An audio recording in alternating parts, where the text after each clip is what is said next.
25 yards out. The equalizer. Will Kidd with the touch of the goal. It's a go-ahead goal. Minneapolis City. This is the People's Pitch Podcast, the official podcast of your Minneapolis City Soccer Club, brought to you by Summit Brewing Company.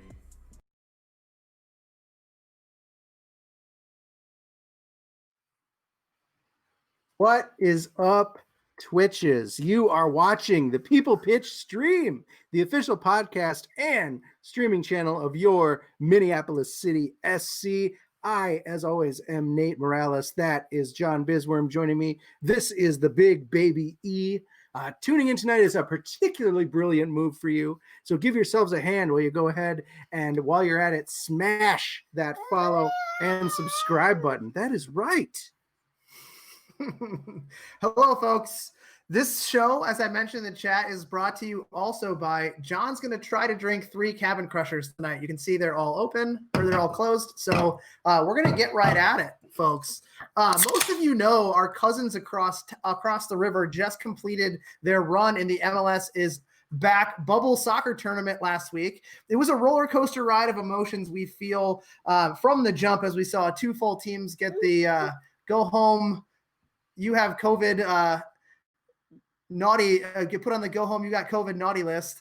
But it also turned quickly into a virus-free sports environment, which that gives us, and it gave us some decent soccer. So we wanted to give it its due and talk about it. So Nate, what was your perception of the event? And, how do you think it went for the league? Yeah, you know what, John? So far, so good. I think a lot of the fan engagement stuff was kind of a flop for the networks. I think people might have gotten excited to hope to see themselves on like the Jumbotron in the middle of the game, but like they rarely showed that camera angle. So, oh well. But for the most part, the product on the field was very MLS-y, which is, you get what you get. So there's upsets, there's flubs, there's heroes, there's villains. This tournament had it all. Sorry, I got cool with it. I got to not chug before I'm supposed to talk. Yeah, I'll work on that. So as far as the Loons go, we're not a Loon show, but we do tend to talk about the cousins across town. They bowed out after what we talked about a few weeks ago, a very, in quotes, just enough will do performance throughout the tournament outside of that San Jose quarterfinal. Mm-hmm. But I think that they were on the brink before getting smoked by Orlando and by a 3-1 scoreline. And my take on the whole thing is that the Loons look to maybe finally be building or built a team, Nate, that goes beyond the top 13 players. Because we can't joke ourselves that in the past we saw this team, like as soon as one player went off, like the level of play just went into like amateur town. Yeah, I mean, I would say the team wasn't built beyond the first 7 players in the past, so this is an improvement, right? And I mean, it went into total garbage. I mean, remember when they only had 11 signed players in the first year? With like a month to go. No, like actually in season, and then they signed Sam Nicholson, and he had to play a full 90 like right off the plane, and he threw up at half. Time it was 95-degree heat on that turf at TCF. Awesome. What a mess. But now, regardless of some questionable lineups, in my opinion, and some interesting substitution timing, there's finally that depth that can run out in the second half, can maybe get you that goal, inject some life into things as needed, and then all of a sudden you look at we got a team maybe. Maybe. I mean, I think the 2 positions at question for me right now are at that number 10. First of all, who's going to produce behind Kevin Molino, or when Molino might be in a funk or not starting? So that's question 1 to me. An even bigger question is Lod. 2 goals in this tournament do a little bit to obscure an otherwise spotty career with Minnesota United, and I'm just not on the Lod bandwagon quite yet. That guy's a lewd of garbage, if you ask me. Like, I don't get it. I do not understand why he insists on sticking with him game in and game out. Talk about a guy who looks like he does not give a shit doing his job. It is that guy. It's like he's alternately like, oh, I don't really care, and like I am way out of my league. You can just see it in his eyes. Yeah, well, I don't think he's out of his league. He plays international soccer at home for Finland. Yeah, but still, it's international soccer. I mean, the Samoan Islands have an international soccer team. So does San Marino, and they play England. So it doesn't matter. You're playing international soccer. Gibraltar is the volunteer fire department for the city. Right. Like, yeah. And the dentist, there's a dentist on the team. Yeah. But I just think like the guy just doesn't give a shit. He's just getting paid. He's probably living his best life, in a nice place in Burnsville. And who knows? But anyways, my takeaway from the matches in the tournament was they clearly lack that creative number 10 presence at the top of the central midfield triangle. They are in talks with that Reynoso talk, out of Argentina just sign the guy already or stop talking about him. But that's the type of person that I think could really take the team to another level. I think Ike being gone injured or whatever the mystique is around him not being there, it wasn't a killer. Aha did enough and show that he's a serviceable center back in the MLS, but the guy's not great with the ball. He's a little bit slow. He looks to be one of those guys that has a itchy trigger finger when it comes to getting booked for things that are off the ball. But it wasn't bad. But finally, Hassani Dotson is a good soccer player, but he is not a go-to pro yet. And I think it showed when he obviously in the last game, Nani rented him like a mule.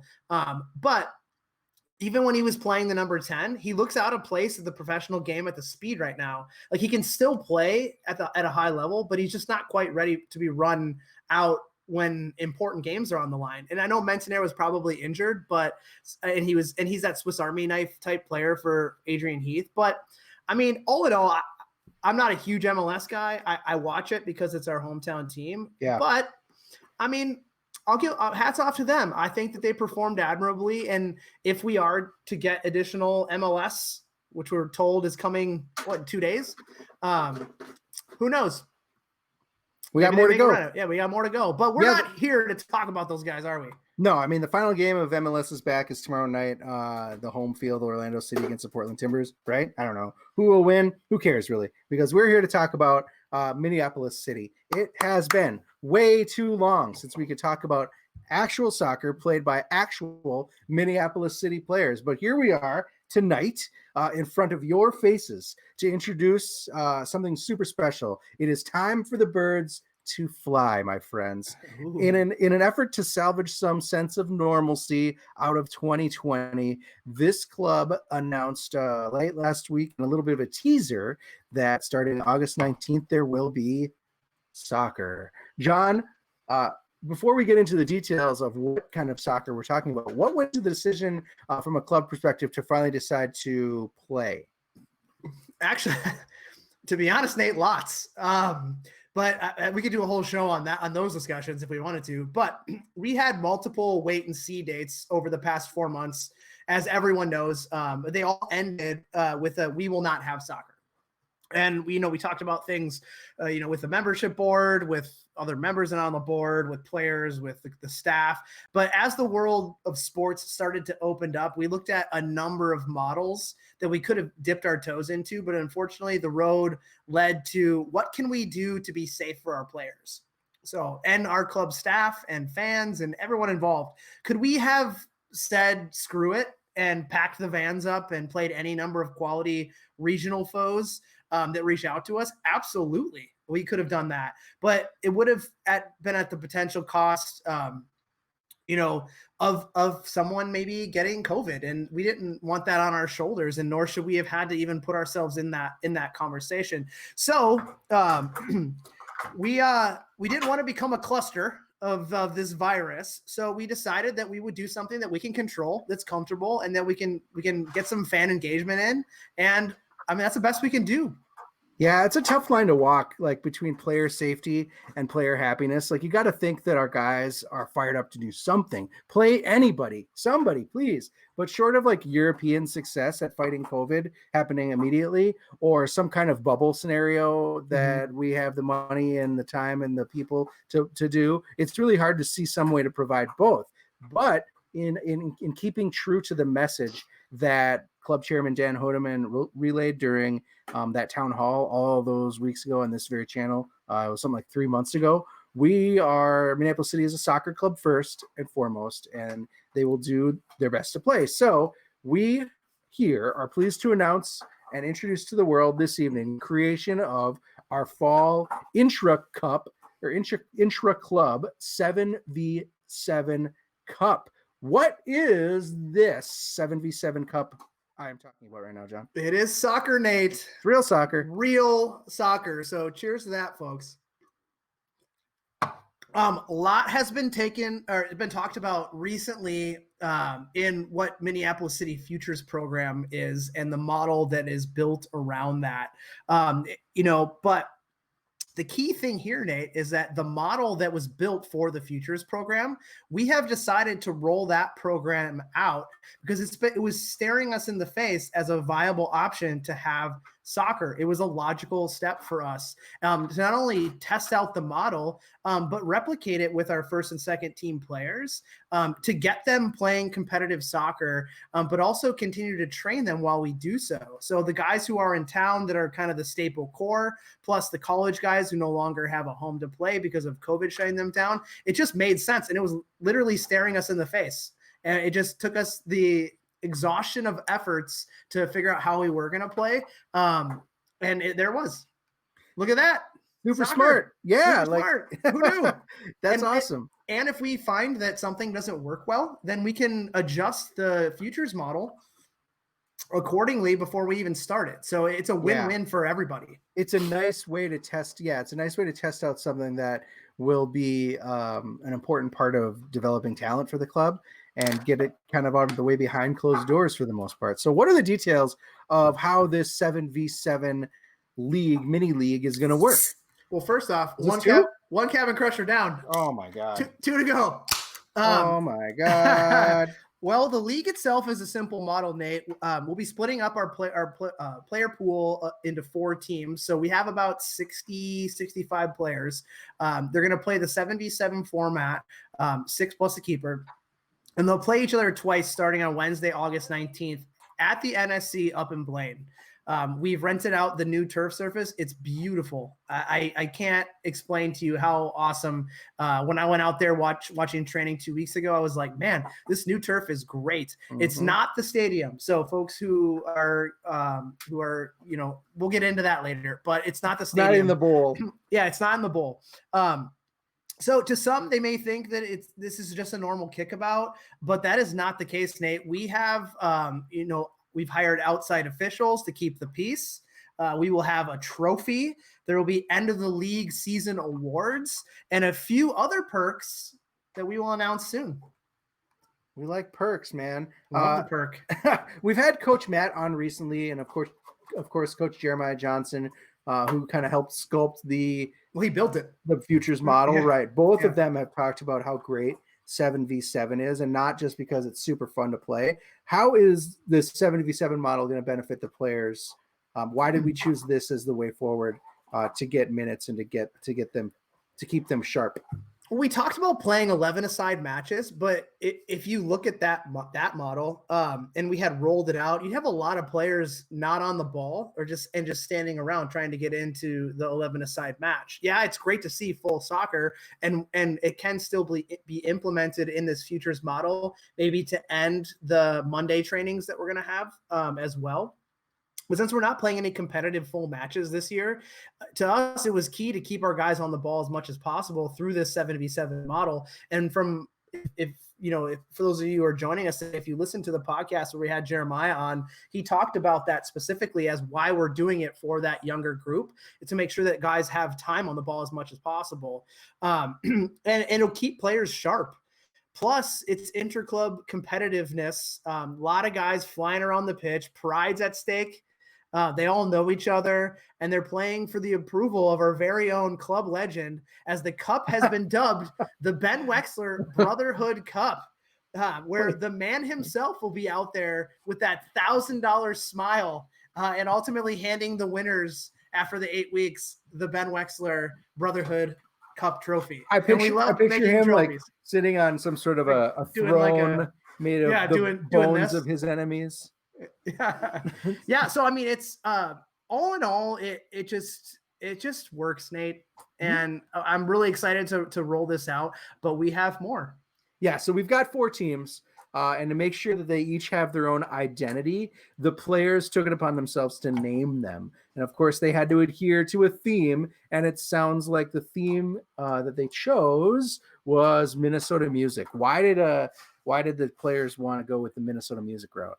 So we had just launched 4 new sub brands under our banner with the Futures program teams. So we had to think hard about what we were going to call these 4 teams, and we had some really good names that didn't make it past the cutting room floor. One of them was Crystal Phallus. But until not thematic. Yeah. So until last week, us as a leadership group latched on to keeping it local, and each team, like you mentioned, is going to be named after Minnesota-based musicians or groups. I mean, if we had time, Nate, to design, to design 4 new looks for jerseys, I'm sure everybody would love to buy one. But we'd also have to pay.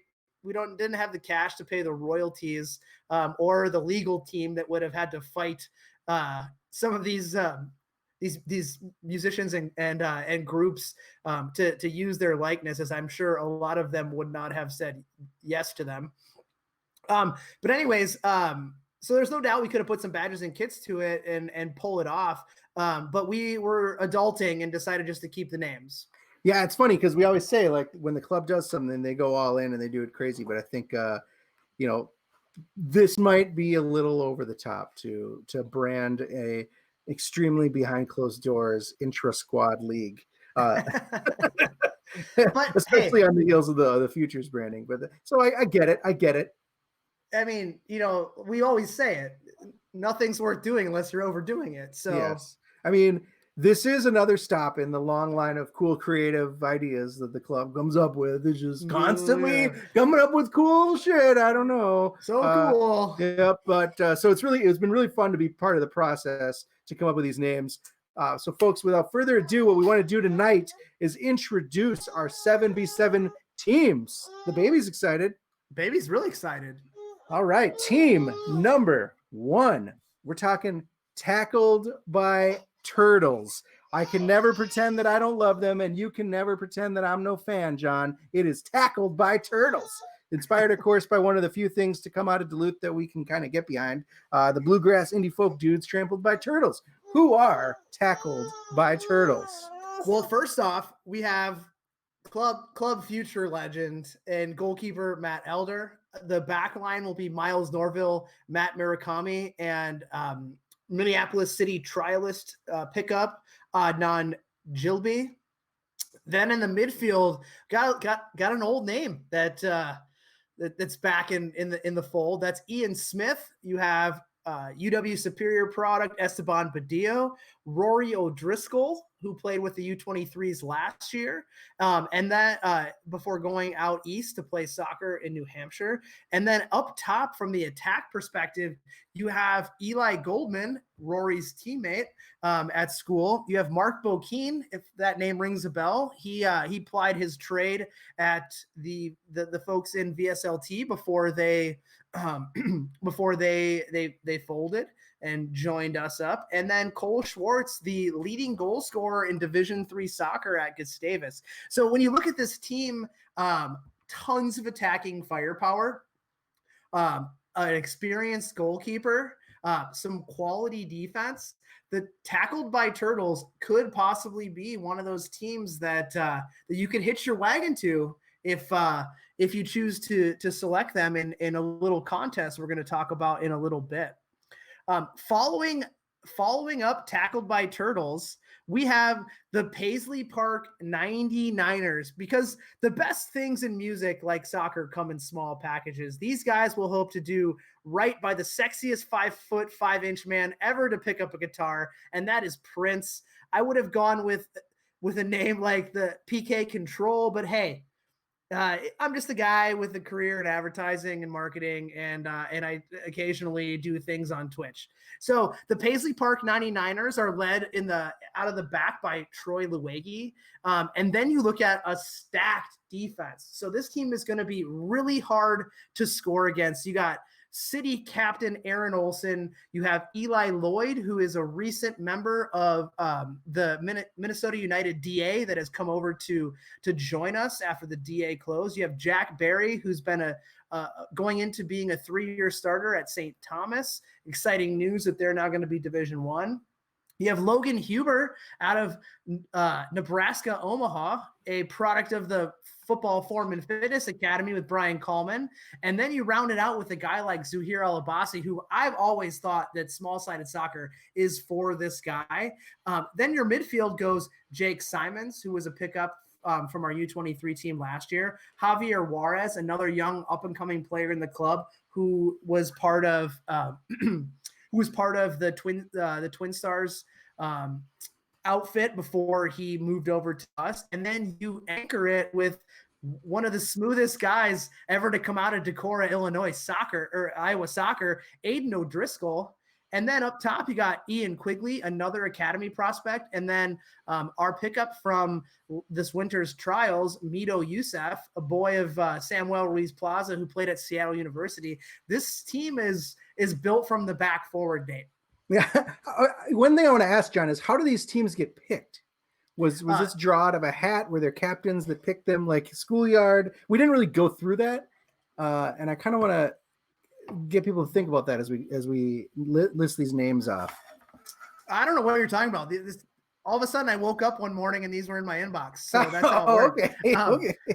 No, so the club coaches, the whole coaching staff had gone through a process of ranking players in 4 different buckets. So you had your A pool, B pool, C pool, D pool, and then Coach Matt Van Benschoten went through and evened out the teams based on that.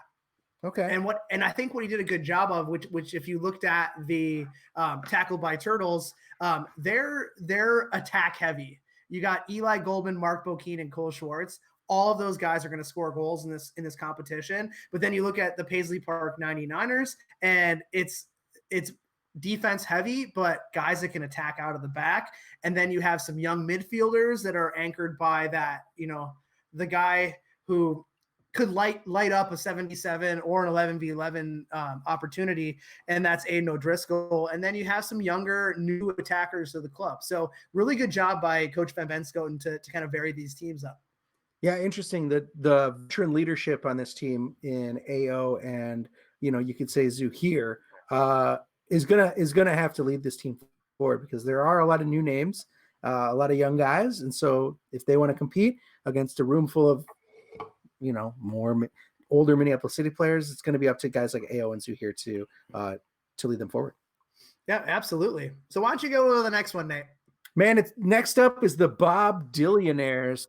This is another team based on a guy that needs no introduction. We're going to give one anyways. These guys are going to make sure that a hard rain is going to fall for anyone who lines up against them. For 90 minutes, the Dillionaires are going to hit pause on Bob's dreams of peace and shit, and they're going to set out to annihilate their enemies. So the Dillionaires are a team made up of something interesting here, Nate. They have not 1 but 2 goalkeepers.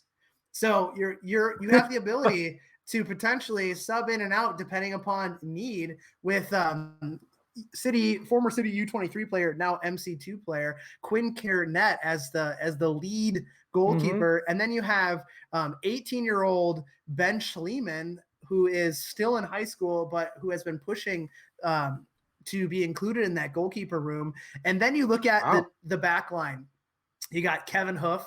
You got Hoofed, the Dillionaires getting hoofed. Dillionaires. You got Abdallah Ba, and then you have Wes Lawrence, who is a Stegman's Academy product, formerly of Virginia Military Institute, but currently a free agent when it comes to college soccer. So if any college soccer coaches are listening right now, this guy's available. Then you look at the midfield, and you're like, holy cow. You got Max Stiegwer. You have the original Minneapolis City Futures program member in Abdi Kadi, who was a development player back in 2016. Then you have Franco Patel, who played professional soccer in Peru, but played for VSLT, but is now back in the fold. You have Archie Deardrum, who plays in the midfield for UW Superior, an MTA product. So you have a stacked midfield there. And then you look at the attack and you're like, holy shit.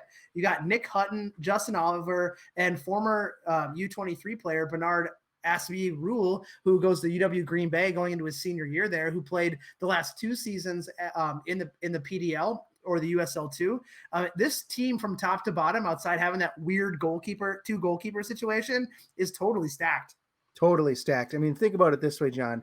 This is the kind of crazy guy that you're going up against, like in fantasy football, who drafts 2 kickers. And you're like, does this guy know something that we don't know? Then he wins. Why would he do that? Yep. And then he wins. The Dillionaires, very, very interesting squad, given that, like you mentioned, less stacked on defense, only 3 true defenders on the roster, but a very, very solid midfield and an amazing speedy attack. So you gotta look for some long ball play out of these Dillionaires. I guarantee to hit Hutton and Oliver on the run. Maybe link up through Stigwart and Franco, but I would say this is as dangerous of a team in the league as you have. Next up and last up, John, it is Morris Day and the One-Timers. This is, as we are a true city-focused organization, we had to go with the team name that was born in the city. Of course, the Time. They're also well known as the Minneapolis-based funk group created by Prince, featured in Purple Rain. Gotta love the Time. So Morris Day and the One-Timers. This is an interesting team, Nate. It's led out of the back by Devin Thompson, who is one of our open trialist participants who we signed on to play in 2020. And then you look at the back line. You have Jonah Garcia, you have Charlie Adams, you have Josue Batule, you have Ethan Anderson and Luke Lindsay, the Southern Illinois or Indiana product. So you have 2 just staples of Minneapolis City soccer. Then you have 3 young players who played together for the past 2 seasons on the U23 squad. So a shored up defense. Then you go to the midfield and you have nothing. You basically have 3 guys that are the exact same player who have got to have some sort of mental connection because they're built out of the same model. You have Arthur Perrins, Samuel Ruiz Plaza, and then soon to be UW Green Bay product, another UW Green Bay midfielder, Colton Prater. We got the pipeline. Who I believe that they signed to replace Ian Smith. So you're looking at that same type of player. Ian will obviously say he's better, and I'm sure Colton would say he's better, but you're looking at a young defensive center midfielder that could anchor and sit in front of that back line and create into some very technical players in Arthur and Samuel. And then you go up top and you got Thunder and Lightning. You got Will Kidd and then you got Matt Gibbons. Matt Gibbons, obviously the Gustavus product, who is on that team that just ran roughshod through the MIAC last year. He's very infamous for having the shirtless photo of the Hayward tournament trophy that they won, the U23 team won last year. Excuse me. This team, I think, will surprise people. I think it's a different makeup. Obviously, we've talked about we've talked about the fact that the other teams maybe have a solid backline, but this one's a little bit more, I guess you could call a 2-way backline. A lot of guys who are used to ball at their feet. Jonah plays 7-a-side soccer pretty much every day he's not with us. So he might be one that can attack out of the back, which you don't really see from him as a center back position playing an 11-a-side. And then, like I said, you got Thunder and Lightning. You got Matt Gibbons, who could be a hold-up guy, but can also create. And then you got Will Kidd, who's the all-time leading goal scorer in the club. So hard to pick a favorite out of all these teams, but it could be this one. And I think because there's such quality from front to back, the only question mark being Devin Thompson, who fans have never seen in action.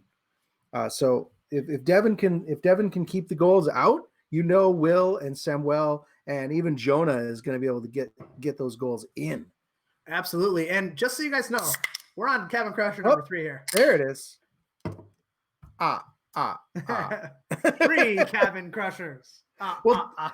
Here's the deal, John. We're not just showing people that there are these teams that are going to happen in practice so that they can be informed and say, thanks guys. We're excited that there's soccer. No, as with all things, there is a greater plan here. All right. So our 7v7 league, while happening behind closed doors, is built for consumption of the public. And what do I mean by that?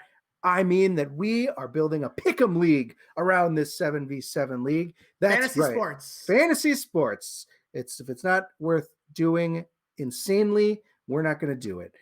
We are setting up a pick'em league for the Ben Wexler Brotherhood Cup.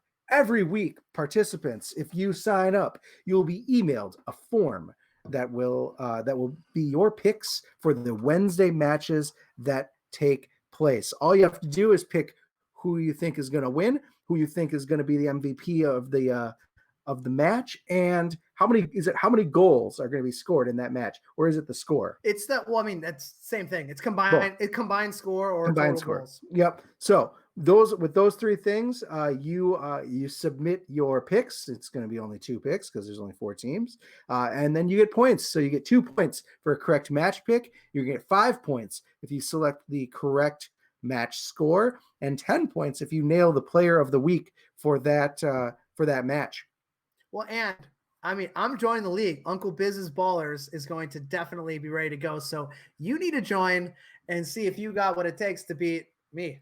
Yeah. And why should you care? Why would I play this? What can I win? Well, let me tell you, a limited number of current club members. So the top 5 point getters that are club members when they submit their form will get the chance the next week to go and watch these 7v7 matches. So if you are top 5 points getter of this coming week, by next Wednesday, you could be watching Minneapolis City Soccer as it happens in the National Sports Center. How cool is that? It's super cool. And we'll get into the fact of maybe about watching soccer in a bit here, but Nate tickled it a little bit, I guess you could say, about maybe being able to watch live soccer. Yes, that is super, super cool. And then overall, the winner of the Pick'em League is going to receive a free 2021 club membership, and you will be featured on this here podcast, so you can tell the world all about your fantasy sports prowess. And Nate, what do members usually get? What are they getting for their membership? Well, so if you're not a member and you're like, I sure would like to see some Minneapolis City soccer that happens behind closed doors, only available to the top 5 point scoring members in this 7v7 Pick'em League. Well, you get that, but then you also get, of course, a club scarf. You get a vote in all of the club matters, including membership boards, kit selection, scarf design, things like that. Of course, you get a season firing ticket. Coach Ben Benscoten, all of it. Of course, you get a season ticket, so you can go to every 2021 match. But then you also get some comp tickets for your friends, so you can hand them out. Get people to learn about how cool Minneapolis City is. What I missed, John? I don't think anything else. We're talking stickers. We're talking magnets. We're talking buttons. We're talking 10% discount at the club shop. 10% discount at the club shop. Discounts on some beer at our official bar, Palmer's. I mean, you get it all for free, folks. As long as you win this Pick'em League, and you're a current Minneapolis City member. Let's not forget that. That's right. So, but I think the main thing. Yeah. Sorry to cut you off there. Is cool. You get to join us on the podcast. We can talk about whatever you want. We can talk about. You get to play Ask John Anything. So you can start thinking about it right now. Yeah. So we wanted to make sure that not only this, I mean, we think the 7v7 league is really cool, but what John and I, when we were kind of putting our heads together, is like, how do we get the membership involved? How do we get people to really care and to be able to follow along, and better yet, to be able to even get in and check out some of the action? Yeah, absolutely. And I mean, there's a couple other things too that you'll be able to see. Like Nate said, your name will be on a leaderboard list. We'll be publishing out after this podcast through our social channels the link to the website, Minneapolis City's website, where you can get all information, and then the upcoming information of what we're going to talk about next. You also see results. You'll see assists, goal scorers. You'll see who's in the hunt for the Golden Boot. how many saves, shutouts, all the goalkeeper stats. You get to see all of it, and you can be totally engaged in it like it is a real fantasy thing, because it is, Nate. Yeah. I mean, all the information you need to make your picks is going to live live on the website. How sweet. So since we were unable to have the MPSL or the UPSL, or even, I mean, I don't even know how serious I can say this, the Open Cup, whenever that happens, we felt that it was just a great way for you folks to stay up to date on soccer, the best we can provide it, engage a little bit, have some fun, super cool prizes, get to talk to Nate and I for however long we decide is cool. Yeah. And then we hope you join up and see if you can beat Uncle Biz's Ballers. So follow along us on this podcast, because we'll be talking about each week's matches. We'll be talking about the winners of the Pick'em League, and you can do that by logging on to anchor.fm/the-peoples-pitch. That's anchor.fm/the-peoples-pitch. And then we'll have all the information every week talking about that. Or you can go back and listen to some of our previous shows and just relive the glory days, like this 2016 glory shirt I was wearing tonight for all you folks. So the last thing to reveal to you folks, though, is that we will be allowing fans to come out and watch live soccer starting on August 19th. Live soccer. You're welcome, people. But there will be some requirements around it. Yes. So don't get all crazy and jumping around your domicile right now. You have to follow some rules. And Nate, why don't you take those away? Why don't you tell us about the rules? Yeah, so we have a limited number of stations that are all going to be set up socially distanced around the pitch for individuals or for pairs or families to come to the matches.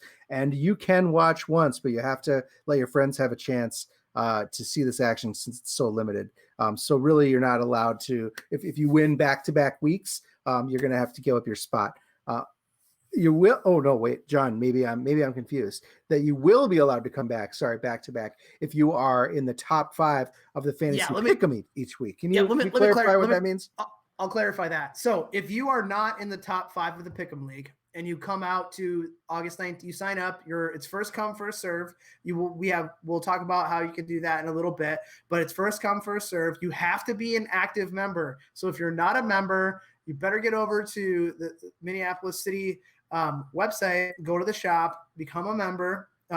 You will be validated through our friend Sarah. She's going to be strict on this one. And you can come to the first week. You may not come back for week 2 unless you are in the top 5 of the Pick'em League. So the people who are consistently in the top 5 of the Pick'em League could, Nate, essentially come to every week. Makes sense. It makes total sense. But if you are not part of the Pick'em League and you want to come, you can come on the 19th if you sign up and you make the cut. But you're not going to be able to come back for 2 weeks, because we want to let our friends, everybody have an opportunity to come out and see us play, because it's such a small window. So makes sense. Hopefully you guys are picking up what I'm putting down here. We have 20 open slots every week. 5 slots plus a guest will be awarded to the top 5 of the Pick'em, right? Yeah. The rest will be available first come, first serve for members to sign up for. So once we have the Pick'em results and we've notified those people and gotten the Pick'em winners and gotten their names and gotten them on the list, then we open the list up to any members that want to come. First come, first serve. Active members. Yes, that is the big one. You must be an active Minneapolis City member to join us at these games. It's a hard and fast rule. So if you're not yet a member, you can head over to the club shop online at MplsCitySC.com/the club shop. It's right there, and sign yourself up so you don't get any action. And sorry, mom and dad, you can't show up and watch your little slugger play unless parents, you're an active member as well. Quite a few more rules around logistics. There's going to be mask policy, food and beverage that's allowed inside, which will probably be limited, that we're going to roll out soon. So watch Minneapolis City's Twitter feed as well as People Pitch's Twitter feed for any updates on this. Look out for those on all club social channels coming up in the next week. Yeah, so we're definitely going to provide you with all the information. Actually, it should be known that starting in, if you're watching this live, obviously you are, but if you're watching the replay of this, the 12th, which is in 2 days, which is Wednesday, is going to be our preseason game where we're gonna go through the due diligence of running a normal league night to see how it goes, and it won't account towards any of the pick 'em or anything like that. We're going to run it. We're going to see what's viable to make sure that we do it the right way. We're safe for everyone. We have the right policies in place. And then come the 19th, boom, Nate, live soccer. Yep. So when forms and pick'em registration, when pick'em registration is open and forms are ready to go out, we will let you know. Follow us on Twitter at the People's Pitch. Always a good time on the Twitter. You should also follow the club at MplsCitySC because they'll be retweeting all of our sweet pick'em news, guaranteed. And then you'll be able to sign up in time to get your picks in for August 19th. Absolutely. So I'm almost done with the third Cabin Crusher here. I'm gonna have to finish it because that is all for this week's show, folks. Thank you so much for joining us, and thank you as always to show sponsor Summit Brewing Company. That's a great question, John, and I'm going to clarify it. If I win as a pick'em, I can bring my son, right, who is not a member, but because I'm a member, I get a member plus one that can come. We're going to have to run that through the proper channels, and all of that information will be provided as soon as we iron it all out. So, all right, there's your answer. IOU 1970 in real time. So that is all for this week's show, folks. Thank you, as always, to our show sponsors, Summit, Cabin Crusher, Cabin Crush, 3 of them in front of you guys tonight. We are swass deep in the end of summer, and what better way to beat the heat than a can of ice cold beer? Our pals at Summit have something for all your taste buds that pairs well with whatever situation you're in, at the lake, at Ben Wexler Brotherhood Cup League night, whatever it may be. So get to stores today and fill your fridge, your coolers up with some of that goodness. Summit, a more meaningful brew since 1986. If giving back to the community means a lot to you, why not give back to the club that loves the club that loves to give back? Can never get through this, Nate. Even on camera. Even on camera. Minneapolis City is a 501c3 that provides a safe, fun, and reliable place for young people to play the beautiful game. And as we all know, our newly formed Minneapolis City Futures Program Scholarship Fund. So consider a tax-deductible donation. Wow, 3 Cabin Crushers in less than an hour. To a truly city-focused organization. Do you have anything you want us to cover on this show? Any quests you want us to go on, or any guests you want us to have? Send us mail. It's easy to do. You maybe have some questions on this new league that's coming up. You can follow us on Twitter at The People's Pitch, or through email at mcscpodcast@gmail.com. And if calling is your thing, we haven't had some calls in, forever. It's been a while. You can call us on our hotline. We're considering maybe next week or a week or two, we're going to have a hotline show. So call our hotline and get some questions in. That number is 612-460-5683. Again, that is 612-460-5683. All questions, comments, and concerns are welcome. And finally, as always, complain to the club at MplsCitySC.com. That does it for this week. I struggled through that close more than you did it, but I did it. I am John. That was Nate. Big shout out to Tyler on the back of the house. You guys don't see him. He's putting all this together for us. Really crushed to make sure that we can have this type of content for you guys. In 1 week, we have soccer again, people. It's happening. But until next time, friends, It's happening. You got hoofed. It's happening. It's happening. Soccer. Now by alone inside. He's got the breakaway with the touch to the right. Goal! Everything you wanted from this debut. It's Brandon By. Taking a shot with the left. Goal! Isaac Frank from 25 yards out. The equalizer. Will Kidd with the touch of the goal. It's a go-ahead goal. Minneapolis City.